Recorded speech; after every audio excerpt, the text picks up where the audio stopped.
வணக்கம் அன்பு சொந்தங்களே, அன்பு நண்பர்களே. இப்போது துபாயில் இவ்வளோ பெரிய அசம்பாவிதம் நடந்துக்கிட்டு இருக்கு. அமெரிக்காவும் இஸ்ரேலும் ஈரான் மேலே போர் தொடுத்துட்டு இருக்காங்க. அதன் காரணமாக வெளியில் நாங்கள்லாம் இப்போ கல்ஃப் கண்ட்ரியில் துபாயில் இருக்கிறோம். சில பேர் அபுதாபியில் இருக்கிறாங்க. மற்றும் கத்தார், குவைத்து, சவுதி, இந்த மாதிரி எல்லா இடத்துலையும் குண்டு போட்டுக்கிட்டு ஈரான்காரங்க இவங்களுடைய அமெரிக்காவுடைய இராணுவ தளத்தை நோக்கி குண்டு போடுற சமயத்தில் அப்படி ஒன்று ரெண்டு மாறி மக்கள் வசிக்கிற இடத்துலையும் விழுது.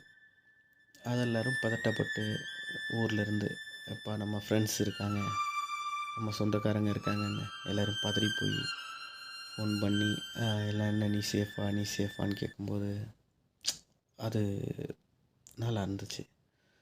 ஆனால் நம்ம ரொம்ப ரொம்ப முக்கியம்னு நினச்சவங்கெல்லாம், அண்ணன், சொந்தக்காரங்க, இந்த மாதிரி ரொம்ப ரொம்ப முக்கியம்னு நினைக்கிறோம்ல, அவங்கெல்லாம்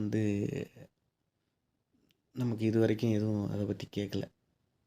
அப்போ அவங்களுக்கெல்லாம் நம்மளை பற்றி என்ன, இருந்தால் என்ன இல்லைன்னா என்ன அப்படிங்கிறது இருக்கும் போல் இப்போ தான் தெரியுது. இந்த மாதிரி ஒரு கஷ்டமான சூழ்நிலையில் ஃபோன் பண்ணியோ மெசேஜ் பண்ணியோ கேட்குறது ஒரு நல்ல பண்புன்னு நினைக்கிறேன்.